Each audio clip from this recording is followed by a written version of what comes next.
mesmo, tá? Não vai ser teste manual, não. É, até porque o objetivo dos testes aqui é também mostrar a cobertura de código que a gente também vai ver pelo SonarQube. Antes a gente tinha lá uma meia voltinha ali nas pipelines que a gente via direto lá e conseguia abrir uma paginazinha que mostrava a cobertura, dá para ver o código e tal, mas agora vai ficar tudo concentrado dentro do próprio SonarQube. Então, seguindo aqui em diante, a gente tem aqui os nossos tópicos, né, que é os testes, né, já falando do front-end, da parte do back-end e, por fim, falar mais do SonarQube, que é o nosso objetivo final. É, no front-end, né, para teste, a gente, usando o Angular, a gente utiliza o Jasmine e o Karma. Acho que a maioria não conhece ainda, mas Jasmine é o framework de teste para JavaScript que é utilizado dentro do Angular. E aí é um framework de teste que ele suporta o BDD, né, o Development. Enfim, esqueci a sigla literal. E a gente usa em conjunto o Karma, que ele não é um framework de teste, ele é, de fato, um executor dos testes, né? É ele quem vai subir o browser para rodar todos os testes lá do front. Subir o browser ou subir ele em modo headless, né? De forma oculta, que é o que a gente utiliza nas pipelines. A gente não sobe o browser de fato, a gente usa uma versão que ele roda a aplicação em modo escondida. E esse é o conjunto que a gente utiliza no Angular. Quem está mexendo aí no XRA dentro, né, do React, aí eu desconheço, até porque o XRA está sem teste. E aqui eu trouxe um exemplozinho, que é como funciona basicamente no Jasmine, né? É um exemplo bem simples, tá? Não é muito profundo, até porque teste geralmente são mais complexos, e aí eu vou trazer alguns exemplos também, mostrar alguns, mas também não vou falar muito profundamente aqui, porque é um assunto bem complexo e não vai caber no dia de hoje. Mas a gente tem literalmente um método aqui que ele retorna um string, né, hello world, e no teste a gente tem o describe, que é onde a gente diz basicamente qual é o método que a gente vai estar testando, e o que a gente espera dele, né? Que é, no caso aqui, que ele diga hello. E aí, por fim, a gente tem a seção aqui do teste, que é o expect, a pronúncia tá terrível, perdão. É, Fala, meu bom amigo, que é isso, cara? Não se preocupe, não. Na verdade, eu não lhe contextualizei, mas não é a reunião do Sênior, beleza? Nesse momento, a gente está tendo uma reuniãozinha ali tá falando vazando áudio. sobre uma É. ferramenta E no aí, o expect, SonarQube a gente vai ter o e retorno sobre do testes. método, né, hello world. Aqui no exemplo ele ficou tudo, já tá dentro, mas geralmente a gente salva esse retorno numa variável e depois joga lá no expect. E aí a gente chamou outro método, né, que no caso é o toEqual, e aí o valor esperado do retorno da função. Isso a gente tem, existe o toEqual, not toEqual e várias outras opções que a gente pode utilizar, né? Para tamanho, para saber se algum método foi chamado no meio do processo. Existem, como eu disse, testes vão além de só checar o retorno. A gente checa também o que é chamado durante o processo daquele método. Ah, eu ia mostrar agora, eu vou deixar. Ai, caçamba. Eu ia fazer uma demo agora, mas vou deixar para fazer dos dois juntos, tá? Do back e do front. No back-end, a gente utiliza o XUnit. Existem outros também, existe o NUnit e tem um outro que é da própria Microsoft, se eu não me engano. Mas a gente está utilizando o XUnit, de certa forma até um mais conhecidozinho, popular, que é o framework de teste de código aberto para o .NET e foi feito pelo autor original do NUnit, que é outro framework de teste.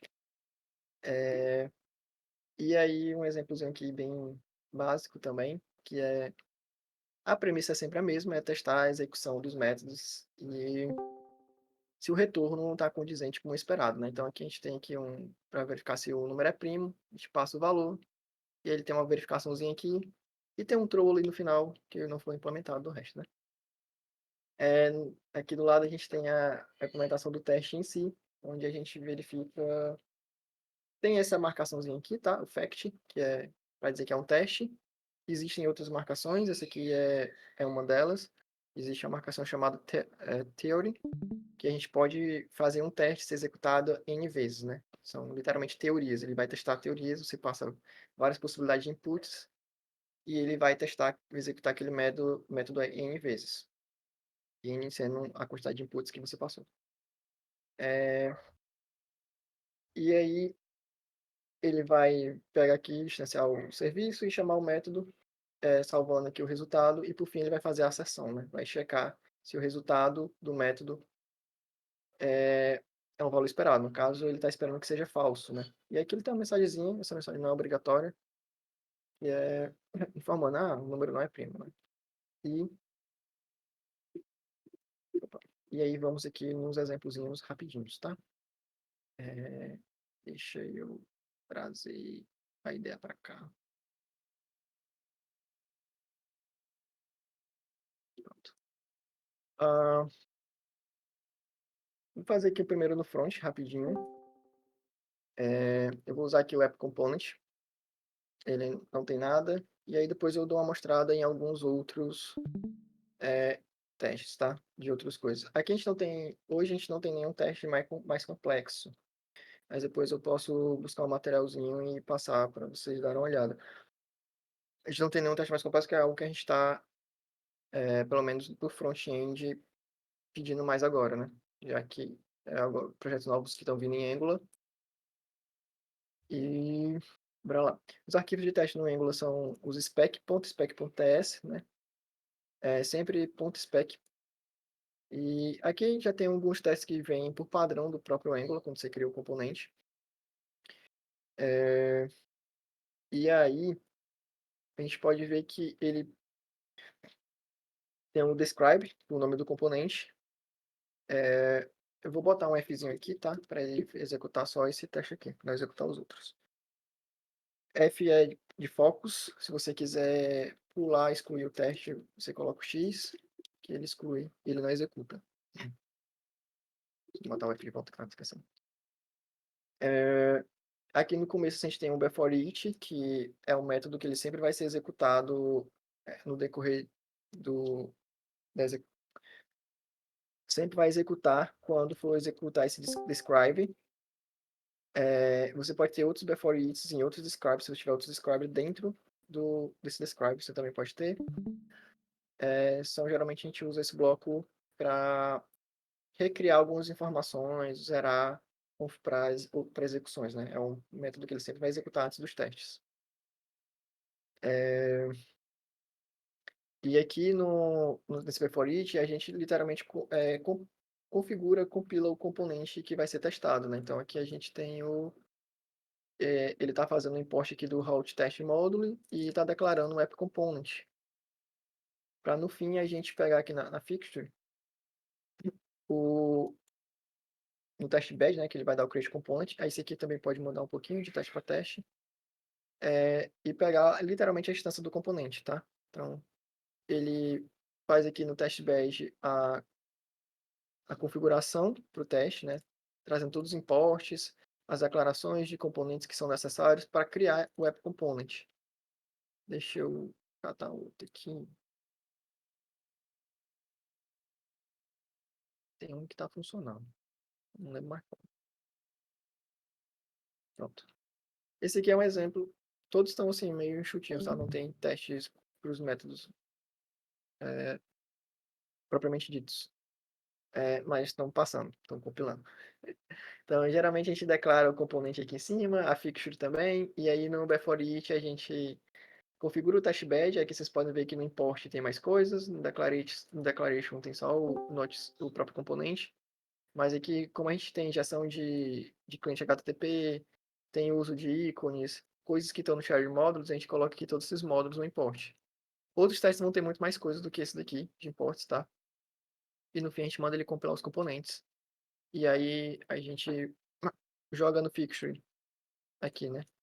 A, a fixture em si, né? Que é o resultado do create component. E no component a própria instância.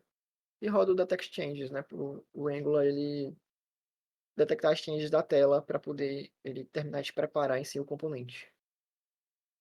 Como se fosse alguém mexendo de fato na tela.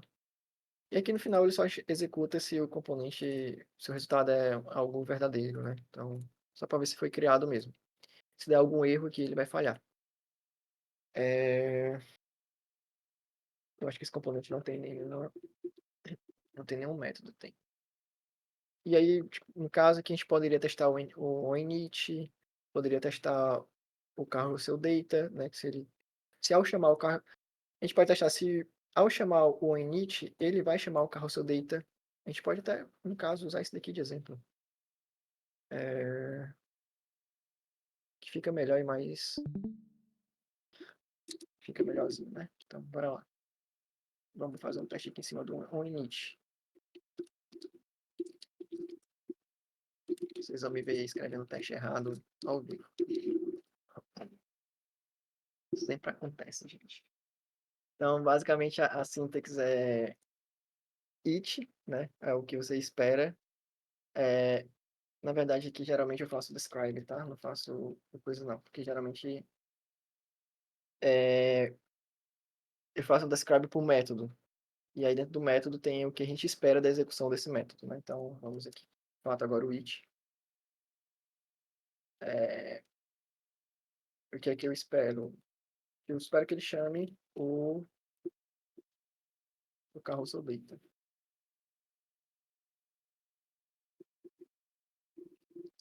E aí ele recebe uma função anônima aqui, que a gente vai ter as acessões.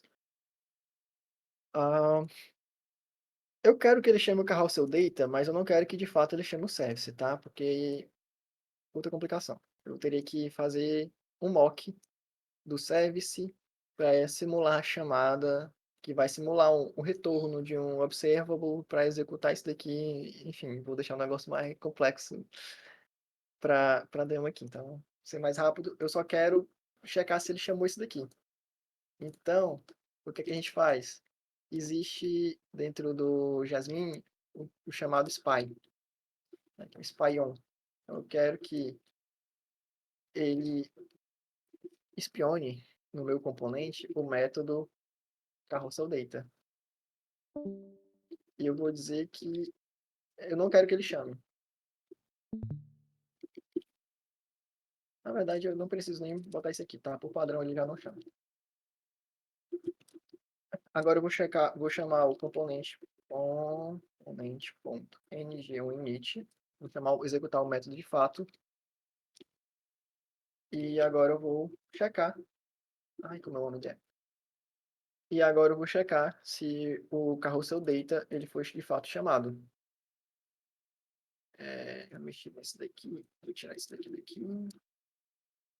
E vou dar um aqui. Basicamente, eu estou criando aqui um spy. Ele está substituindo dentro do componente, né, a função carrossel data por um mock, né, por um fake. Que quando eu chamar o nginit, ele vai chamar o fake, ele não vai chamar o método real. E aí eu consigo Boa noite, também pessoal. verificar se ele foi chamado. Então, a gente roda aqui o ngTest e espera-se que ele não falhe. Demora um pouquinho, eu devia ter feito melhor. Ele abre o browserzinho aqui, ó. E aí ele passou. Executou 2 de 27, porque eu botei o foco nesse daqui. E aí que a gente tem 2 testes, né? Deixa eu só fazer assim que é melhor.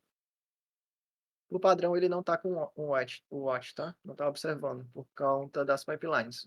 O comando ngTest ele está com a observação desabilitada. Então, se vocês quiserem rodar local e deixar o browser aberto, como ele fica aqui, aí ele mostra tudo e conforme você vai alterando, ele dá um reload aqui e reexecuta os testes, né? Então, por exemplo, agora eu quero que ele falhe, né? Então, eu não vou chamar o nginit. E aí ele falhou agora. Ele executou os 2 testes e um falhou. E aí tá dizendo aqui, ó, expected spy carousel data to have been called. e ele não foi chamado porque eu não chamei o endian init.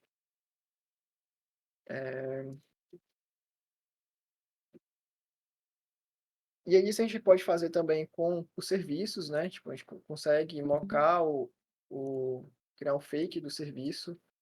No caso, esse serviço aqui que está sendo injetado, o Node Service, a gente pode criar um fake dele e verificar, por exemplo, se ao chamar o carrossel data, o buscar foi chamado.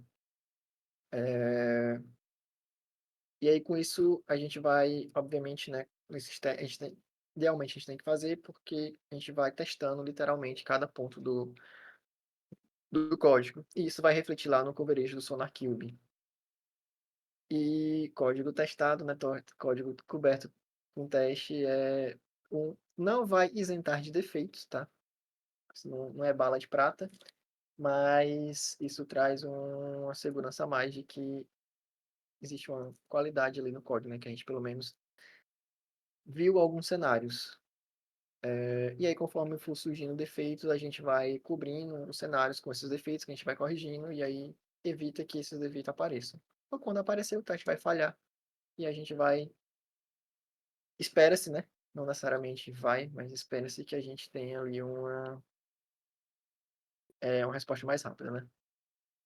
É, no back-end, tem uma organização um pouco diferente, né? A gente tem um projeto específico de teste.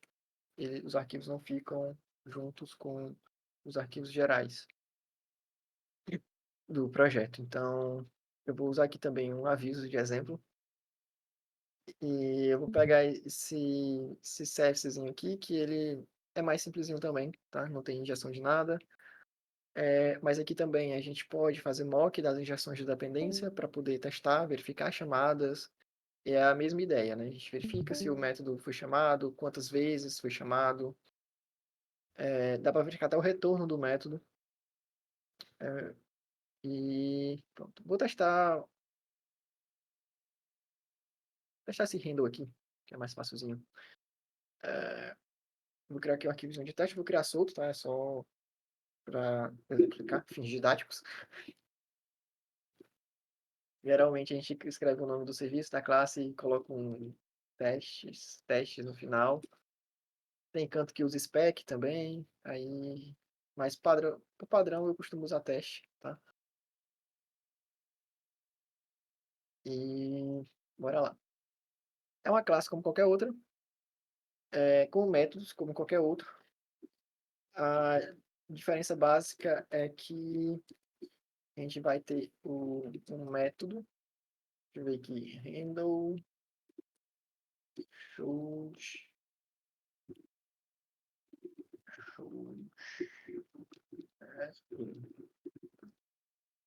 a diferença é que ele vai um método de property aqui em cima, que é o fact.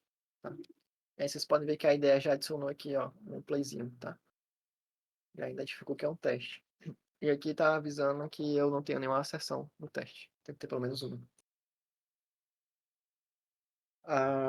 E aí, esse aqui que eu vou dizer agora vale de modo geral tanto o back quanto o front. Geralmente a gente faz algumas organizaçõezinhas que é o arrange, é o 3A, né? Arrange, o act e o assert. Arrange, né? A gente vai organizar o que a gente precisa para executar o método a ser testado. Act, a gente vai chamar o método que vai ser testado e o assert é onde a gente vai fazer as acessões.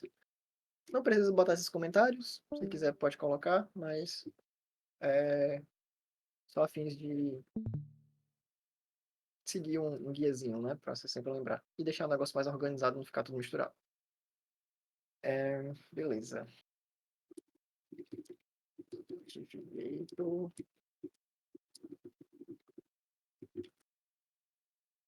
E aí eu vou criar o notificator aqui. Eu posso também botar aqui a mensagem que eu quero que ele seja adicionado na lista de mensagens.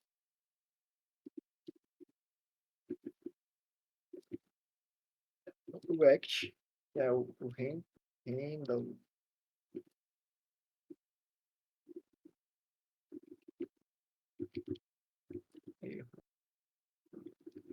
E o assert aqui eu posso fazer alguns vários, né? Então, vocês podem ver que ele adiciona aqui na minha notification, nessa lista de notificação. É uma lista privada que eu não tenho acesso por fora da classe. Se eu tentar acessar ele aqui, eu não consigo pegar. Mas aqui a gente tem alguns métodos que a gente pode verificar se tá lá dentro, né? Se essa mensagem realmente foi adicionada. Então, tá aqui embaixo. Métodos não, as propriedades computadas, né? Então, tem o RAS Notification, vou verificar se tem alguma notificação de fato. E tem o Get Notifications, eu posso verificar se essa notificação está lá dentro. Então, vou fazer aqui o assert. Ponto. Bora lá. Vou verificar se é true. Notificator. Ponto. RAS Notification. E se a minha... Como eu só chamei uma vez e instanciei aqui, eu vou fazer uma outra coisa aqui também. Verificar o single. Vou verificar só tem um, que é Get Notifications. E também vou verificar se contém a minha notificação lá. Primeiro eu passo o esperado, depois eu passo a lista Get Notifications. Vou fazer falhar primeiro, né? Não vou chamar o método. Vou rodar ele.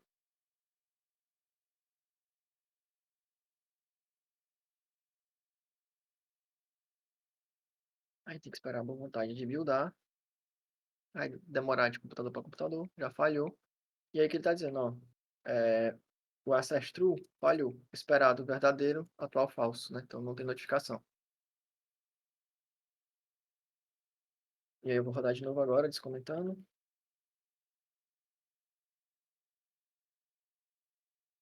E agora ele passou. Você pode rodar por aqui. Depois que o teste rodou uma vez, você também pode rodar aqui de baixo direto, né? Você pode, no caso do .NET, na ideia, você pode também debugar o teste, né? Então, você pode mudar debugar por aqui, ou mudar debugar por aqui. E aí o breakpoint vai parar, ele vai parar dentro dos métodos também. Você pode ir vendo do porquê que está falhando. Do Angular, você tem que configurar o debug do Angular para funcionar, para o que ele vai fazer, tá?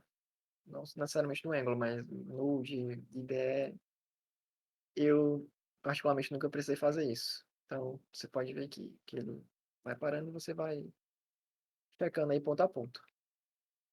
Tanto para o Angular quanto para cá, a gente também pode ver o coverage, né? Então, eu posso executar aqui no VTest e botar flag code coverage. Por padrão, se eu não me engano, ele já está rodando code coverage, tá? Não precisa necessariamente pôr a flag. Ele vai abrir essa pastinha aqui, ó, code coverage. Deixa eu ver se eu consigo abrir fácil. Explorer. Aqui. E aí, toda vez que executar, ele vai atualizar os arquivos lá de code coverage e ele gera aqui, ó. E aí você pode abrir o index.html e ver aqui como é que tá essa questão de cobertura do código. Qual foi o que eu testei mesmo? Notice Component.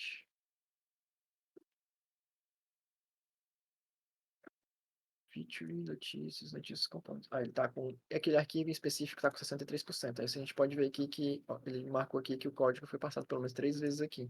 O teste, né? Na execução. E ele não passou nesses pontos aqui em vermelho. Então, vocês conseguem se basear aí por onde, se o teste realmente está passando por onde deveria passar, está cobrindo realmente antes de subir para o Sonar. No back-end, a gente também tem isso na IDE. E aí você pode rodar aqui. Você pode rodar a classe toda, você pode vir aqui na IDE e rodar um curl test for solution. Pode mandar cobrir só o teste, a classe inteira, né, de teste. Eu costumo ir rodando quando estou testando o método e rodando só o do método para me ver por onde está passando e o quanto aquele método está cobrindo. Porque às vezes você executa a classe, tem métodos que executam outros métodos da própria classe e aí acaba te dando uma sensação meio errada de cobertura. Então, isso também vale para o front, tá? Lá vocês podem mandar ele focar num teste só, excluir outros. É, tá, eu esqueci de pontuar um negócio aqui. Deixa eu achar isso aqui também. Ele não tirou. Pronto, tirou. Vocês estão vendo que aqui não tem nenhuma marcaçãozinha, tá? Eu não sei porque que ele tá dando erro aqui. Deve ser bug da ideia. Mas enfim, tá executando, não tá quebrando. Vocês estão vendo que não tem nenhuma marcaçãozinha aqui. E depois que eu mandar ele dar o cover, que ele executar o teste, ele botou os tracinhos aqui, ó, em cada linha. E onde está verdinho é onde tá havendo cobertura do teste, tá? Então, por onde o teste passou. Aí vocês podem ver que nos demais aqui não tem, e a gente tem aqui embaixo também, que é os métodos que eu chamei. E ele não entrou aqui nessas duas linhas, né, que é o caso de exceção. E aí vocês podem ver aqui também, aqui do lado, tem o teste, parte do teste coverage, e aí vocês podem ver os projetos, a porcentagem de cada projeto. Isso aqui está no application. Pronto. E aí a gente pode ver aqui a porcentagem do método também, né, do arquivo, está 39%. E pode clicar aqui, ele já vai direto para o método, enfim. Eu vou tentar depois separar um materialzinho para testes, tanto do back quanto do front, tá? Para vocês darem uma estudada. É, ele vai muito além disso. Eu acho que, tá, se eu não me engano, para o back-end, na parte lá daquele desafio do tudo, era abordado o teste. Eu não sei se tem vídeo, depois eu posso procurar se tem, para colocar. E aí vamos seguir aqui, porque agora a gente vai entrar no quesito SonarQube. O que é o SonarQube? Ele é só uma ferramenta de análise do código, tá? Ele não vai testar a execução, ele vai testar literalmente o que você escreveu. Testar, analisar, e aí isso ele tem. Ele usa com base várias coisas, vários reportes de segurança, de qualidade de código, e, enfim, ele é um software já ele é bastante utilizado, é, e é um dos principais hoje, né? Então, não é utilizado só ele, é utilizado em conjunto com outros, mas ele também é um dos principais. E, enfim, ele tem capacidade de detectar bugs, código duplicado, código com alta complexidade ciclomática e entre alguns outros problemas, né? Problemas, possíveis códigos com falha de segurança e algumas outras coisas. Ele não analisa só JavaScript, C Sharp, ele também tem capacidade de analisar código SQL, PHP, Python, Docker, arquivos Docker e por aí vai, tá? Então, passa. Aqui eu trouxe um printzinho de um conjunto de regras, esse aqui é da versão 7.2, e vamos zoomzinho aqui para vocês verem melhor, né? Então aqui é um exemplo de trechos que já foram, de um código que já foi, de um branch que já foi analisado, né? E aí, branch não, na verdade, aqui são as regras mesmo, é a parte de configuração de regras, perdão. E aí que a gente pode ver que ele tem várias regrinhas, né? Então, algumas ideias já apontam, que é, por exemplo, para o JavaScript, hoje não é mais aconselhado você usar só o igual igual ou o diferente igual. Você usa o igual igual igual, ou diferente igual igual, né? Que é ele checa o tipo também. Tem um aqui que diz que o alerta não deve ser usado. Delete não pode, só pode ser usado em propriedades de objetos, não pode ser usado em arrays, enfim. Ele tem várias regrinhas e aí ele vai checar e vai apontar isso no código. Essas regrinhas também existem aí, até dá para ver aqui no print, né? Tem Java, Python, TypeScript, JavaScript, HTML, Ruby, tem analisador também, analisa código CSS, YAML, JSP, XML e por aí vai. Vou passar aqui no próximo. que é o passa. E agora, a gente falar um pouquinho de Quality Gate. Vocês já observaram, as pipelines já estão rodando com Sonar e a maioria está falhando. Tem um projeto, eu acho, que está passando no Quality Gate, mas o que exatamente é o Quality Gate? Ele é um conjunto de condições que definem literalmente um portão de qualidade, né? Uma métrica ali, uma métrica mínima para ser considerado que o nosso código está ok. Hoje, esse print aqui é do nosso, tá? Do nosso Quality Gate. Hoje, para código novo, a gente tem que ter nenhum security hotspot. O coverage tem que estar no mínimo 70% e a quantidade de linhas duplicadas tem que estar abaixo de 35%.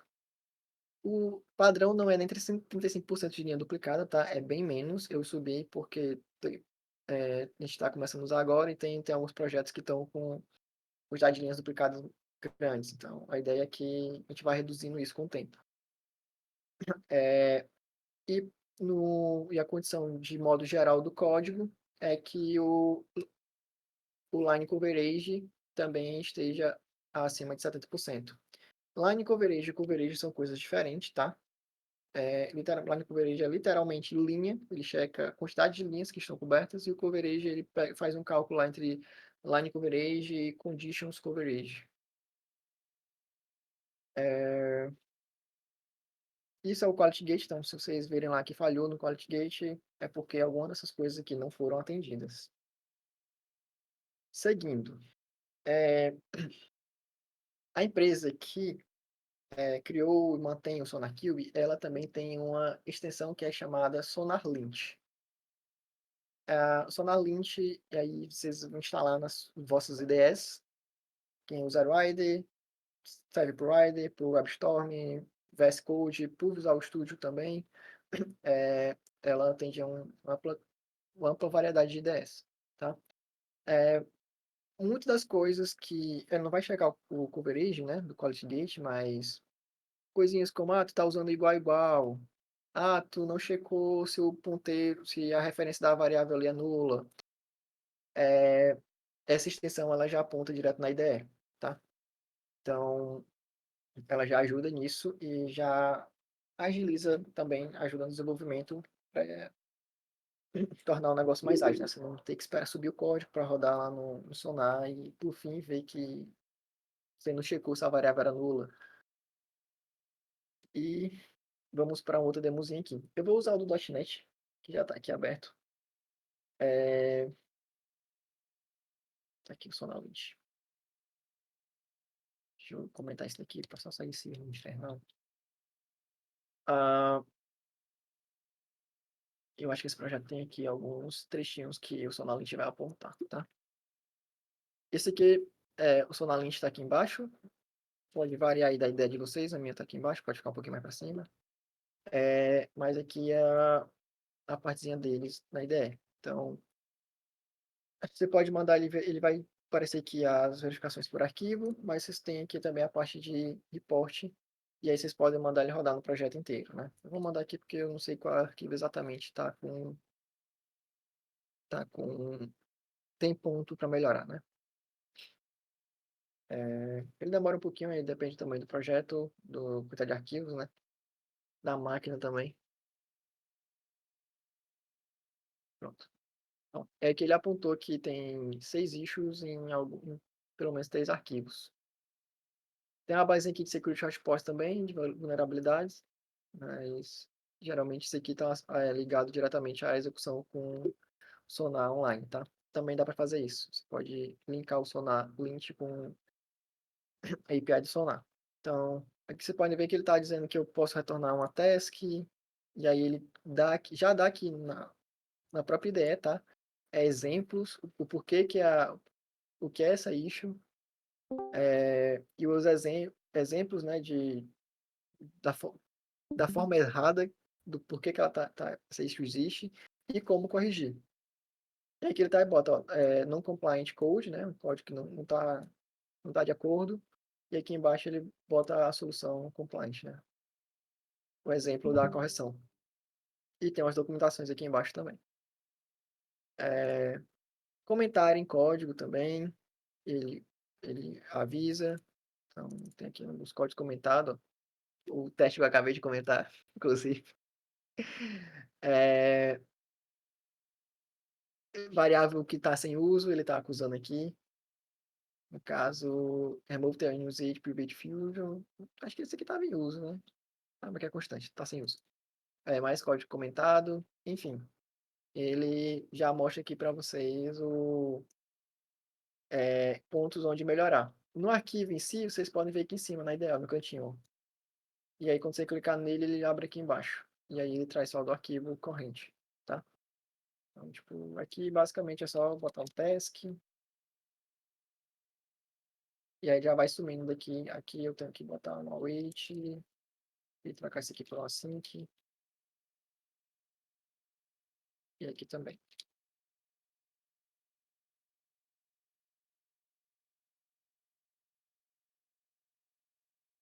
E aí já ficou verdinho aqui em cima e limpou daqui. A ideia pro WebStorm é a mesma. Então, inclusive aqui, ó, ele já está até nesse arquivo específico, ele tem, ó, um import que não tá em uso. Então, isso também eles apontam, tá? Import sem uso e por aí vai. E, por fim, vamos dar uma olhadinha na carinha do SonarQube. E agora ele vai estar lento, só porque eu tô na apresentação.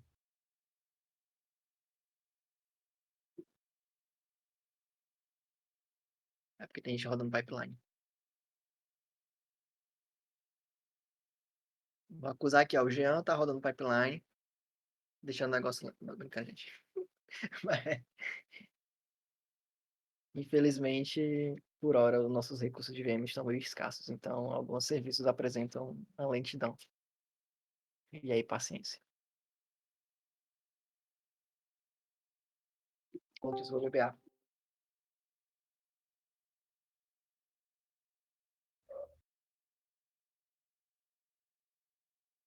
Inclusive, aproveitando que está carregando, alguém tem alguma dúvida até aqui? Eu não perguntei dessa vez, né?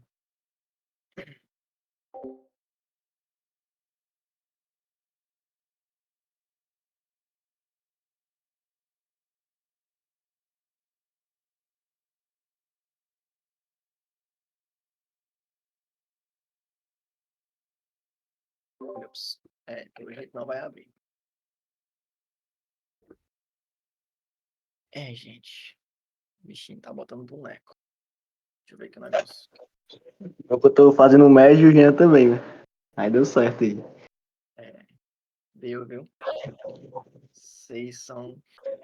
Mas foi vacilo, era pra ter avisado, era pra ter pedido antes.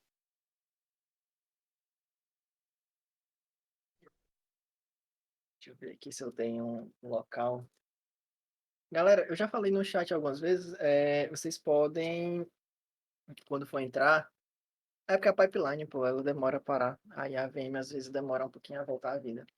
Mas vocês podem já acessar, tá? E aí quando for logar, vocês loguem com o GitLab, que ele tá checando.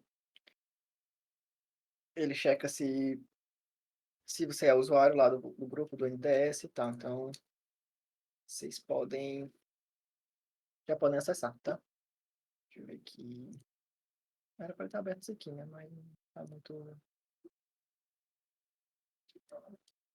Mas eu subo aqui rapidinho um ambiente aqui. Só minha cabeça voltar a lembrar os IP.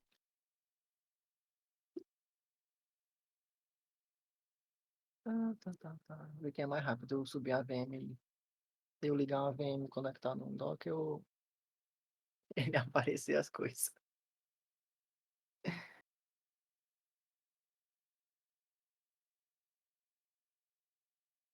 Tararara. Aí eu também, né? Devia ter aberto antes, né?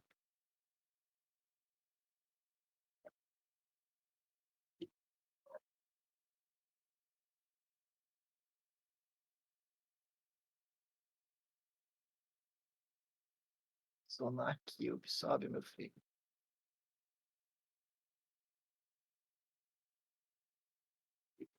Ah, qual é o nosso IP? É o 10.0.5.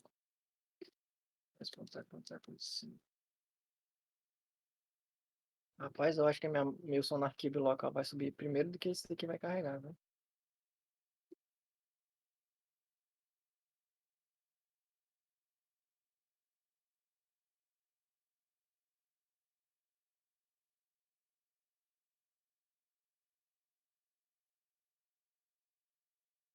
É... Ele tem basicamente essa carinha aqui, tá? Pra quem nunca viu. Tem... A nossa UI vai estar um centavo um pouquinho... Tá, pronto, a nossa UI tá um pouquinho mais com cara disso aqui, porque ela tá um pouquinho mais recente. Mas aquela telinha de projetos, ó, vocês vão ver ela com essa carinha aqui. Com essa carinha aqui. Essa é ela, tá? É... Que aí vai listar todos os projetos. Então, projetos, quem trabalha aí com SysRA, vai ter lá SysRA-API, SysRA-UX, aviso, mesmo esquema, avisos, API, avisos, UX. E aí ele vai mostrar aqui se o Quality Gate da branch principal está passando. Hoje a branch principal é a main. E, e dentro, quando você abrir, você vai ver mais essa carinha aqui, ó. É, E aí, vocês podem trocar de branch aqui em cima, tá? Geralmente ele sempre abre na main. Se você abrir pela pipeline, ele, ele vai te jogar para a branch específica que rodou o job. E no overall code é geralmente que a gente olha quando a gente está desenvolvendo e subindo, né? Que é no geral, o que é que tá aparecendo. Então, ele vai listar bugs, vulnerabilidades e entre outras coisas. Deixa eu pegar aqui da pipeline.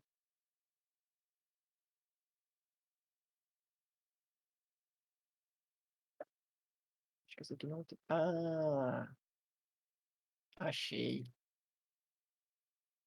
Tem uma pipeline rodando bem aqui. E é minha. Ah, tá terminando o code quality aqui. Ah, parei por gentileza, depois você roda.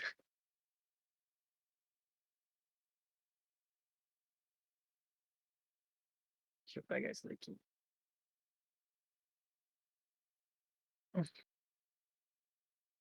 Pronto. Ele vai executar os testes no job, e aí, quando ele começar a analisar, ele vai mostrar isso aqui, ó. Que é literalmente lá na parte do sonar, a branch específica. Então, ele já abre aqui, ó, no avisos, UX, e a branch que ele rodou. E ele também tem aqui a URL onde você vai mostrar aqui o status da análise. Ele não vai abrir porque tá tudo lento. E aí no final ele vai mostrar aqui o resultado do Quality Gate, né? No caso, não passou no Quality Gate. Um dos motivos é que o percentual mínimo de coverage é 70 e a atual line coverage é 56,8. Mas aqui ele também traz outras coisinhas, mais informações, tá? Não é só por causa disso que falha o Quality Gate, tá? Tem algumas outras coisas que ele vai falhar também, mas aqui no caso só falha por causa do line coverage mesmo. Mas aqui nesse JSONzinho aqui vocês podem olhar e ver também o que é que falhou. Mas lá dentro do Sonar, bem aqui, quando falha, ele vai dizer o porquê que falhou, certo? E aí você consegue ver aqui as análises. Infelizmente as coisas não querem subir. Tá? Tudo deu errado hoje. Nem meu Sonar quis subir. Gente, esse tempo sombrio de máquina virtual enganchando vai acabar. Se tudo der certo.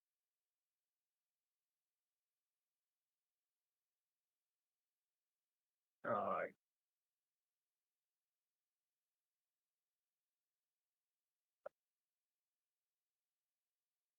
Gente, quem tiver com o job rodando aí vai morrer agora.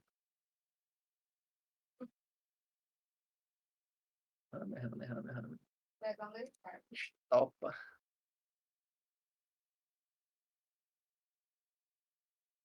Vai parar, meus filhos.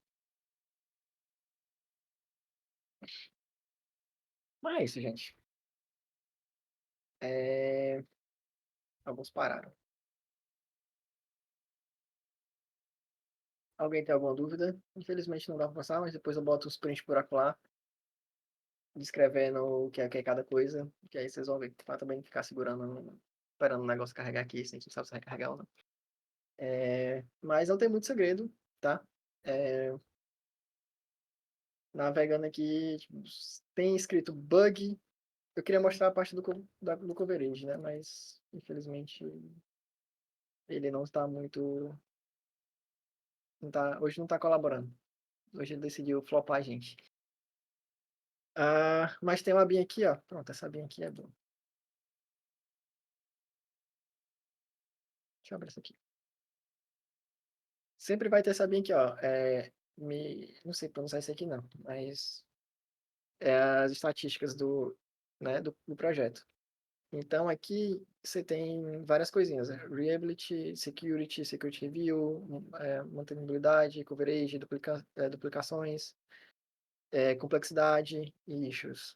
Então você vai expandindo aqui e você consegue ver o que é que tem de cada coisa, né? Cobertura de código, aí como é que tá os percentuais, security, vai ver se tem alguma issue de security, mesma coisa ali de issues, e issues geralmente são as mais gerais, né? Relacionadas a... Ah, abriu. Pronto, chaves. A gente já pode ver aqui que está falhado na branch principal, falhou o Quality Gate, coverage está zerado, Security está no Azinho, ó, tá verde, tá ok, o mantenibilidade também. A última análise foi 2 horas atrás, isso com isso. Tem várias branches aqui, ó. Então, galera aí que estava trabalhando nos negócios aqui, reconheço suas branches. Deixa eu vir aqui para Development, que foi a mais recente. Ele tá zerando aqui também. Eu queria um com coisa.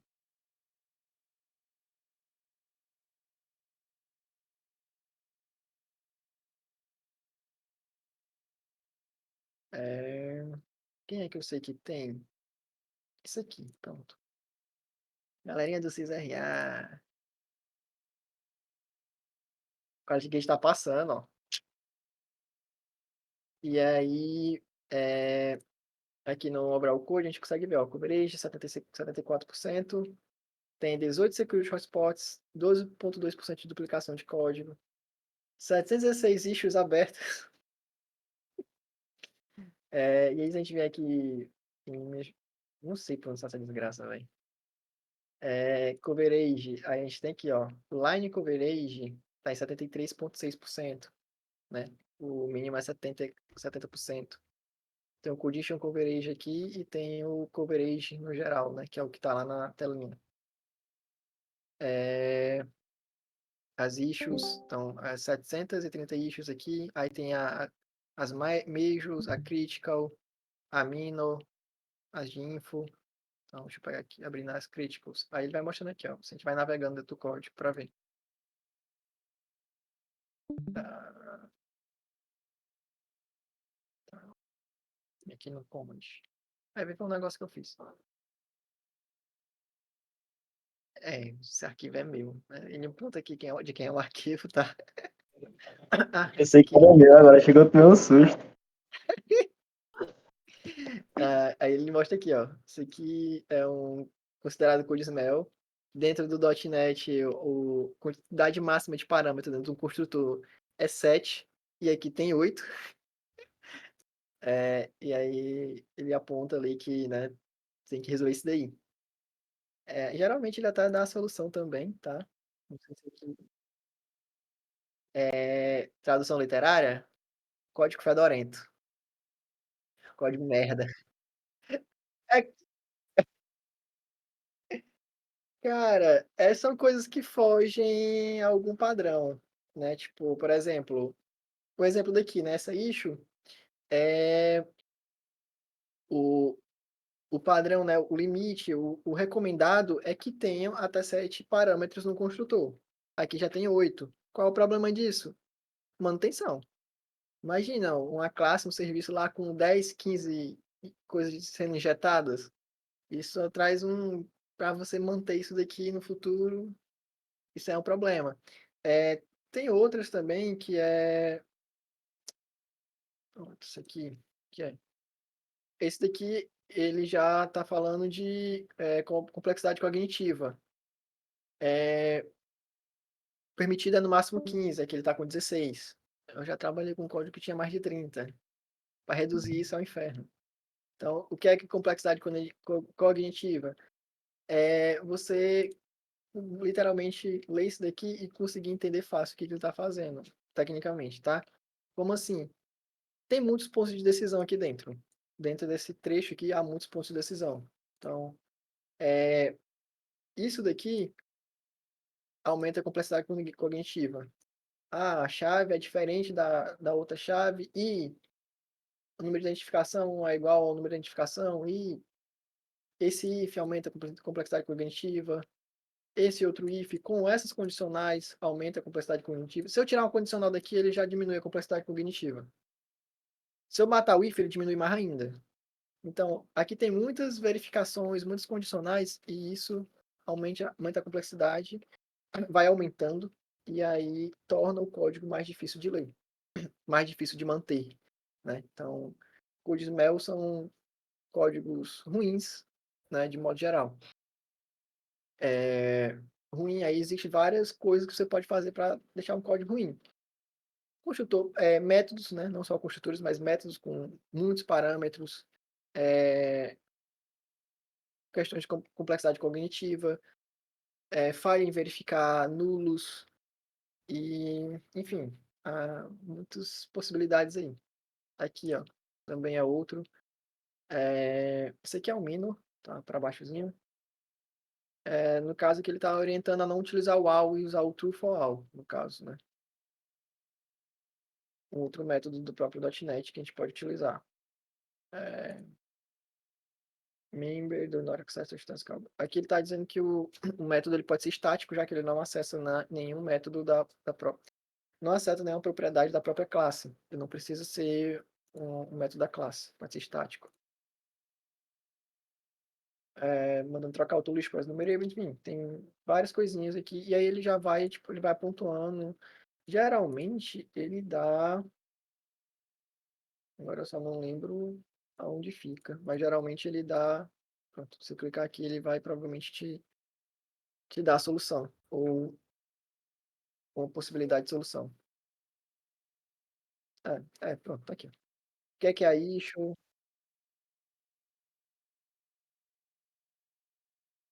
É, exatamente. Então a gente vai ter aqui, ó, o que é, porquê da issue, o que é, quer dizer, o que é, porquê, como resolver, e a atividade aqui é quando foi que subiu, né? No caso aí, a obra foi minha. Mas esse Truffaut aqui é meio recente, tá? Ele veio nas últimas, alguns tempos atrás, né? Então, e aí tem coisa que, tipo, é um código antigo que não apontaria, e aí no fim passou a apontar. Então, no fim, né, depois de um mês atualizou as análises, né? Vieram mais coisas para análise, e aí ele começa a apontar alguns trechos de código como o Smell, porque, enfim, houveram melhorias de lá para cá.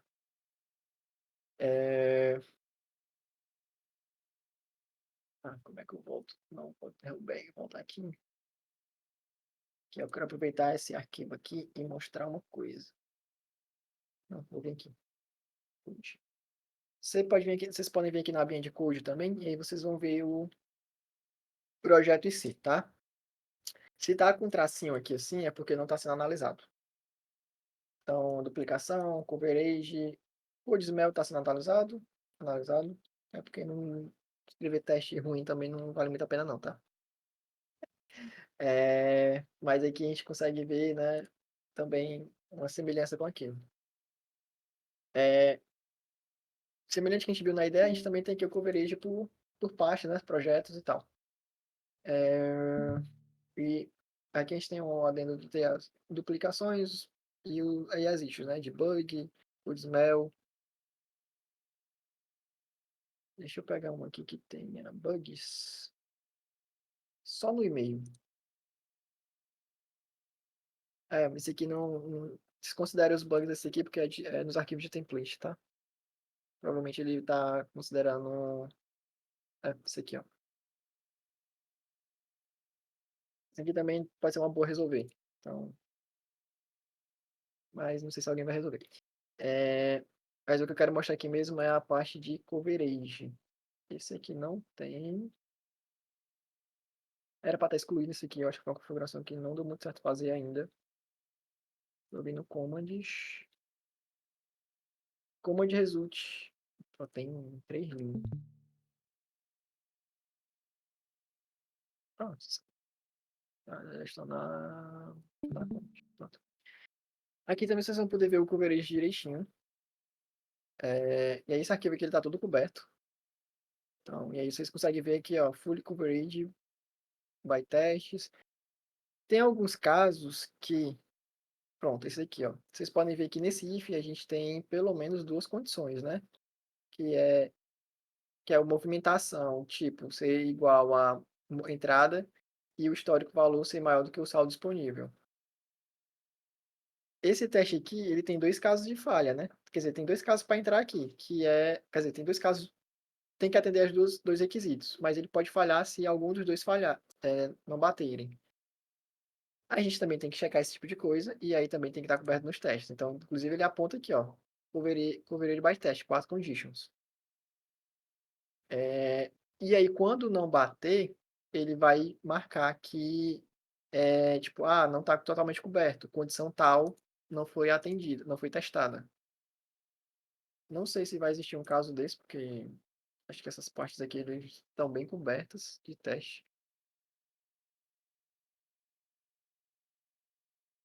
Esse daqui é um caso que não está coberto, ó, parcialmente coberto. Uma de duas condições. No caso, provavelmente é esse daqui que não tá coberto, que é a linha que ele está marcando. Essa outra aqui está batendo, está sendo testada. Essa não. Então, subir em código, vocês têm que checar também. Vocês checam localmente, mas o do Sonar ele vai te dar uma análise mais detalhada do. Geralmente ele dá uma análise mais detalhada da cobertura, tá? Tudo isso aqui também vale para projetos de front-end, certo? Os front-end, ele está olhando também os arquivos SCSS. Tem alguns que eu já vi que ele aponta algumas coisas como possíveis bugs ou code smell, não lembro muito bem o que é. Mas é uma coisa a ser olhada e futuramente a gente pode até ver de excluir esses arquivos de análise. Mas por hora estão sendo analisados também. Geralmente a gente as coisas têm que dar batendo aqui no overview, tá? Então, essa última excluir importações aqui foi analisada 3 horas atrás, a última vez. Então, quem está trabalhando nisso aqui, que eu acho que eu sei quem é. Então, tem que vir aqui, checar o código que fez. Existe um gráficozinho aqui também, que eu não sei mais cadê. Às vezes ele some. Eu acho que é porque o bichinho tá meio... Coitado da VM, do container, o bichinho tá sofrendo, tá? De recursos. Então, vocês perdoem ele. Ai, mas, enfim. É isso, basicamente. Quem tiver dúvida sobre o login, basicamente, vocês vão ver a telinha de login e vai ter aqui o botãozinho, ó. Vocês não entrem por aqui, tá? Vocês cliquem aqui. Ele vai redirecionar para o GitLab, vai trazer de volta. Se você não tiver autenticado no GitLab, autentiquem e ele já entra aqui diretão, tá? E é isso. That's all, folks. Eu amo esse encerramento de vídeo. Esse negócio.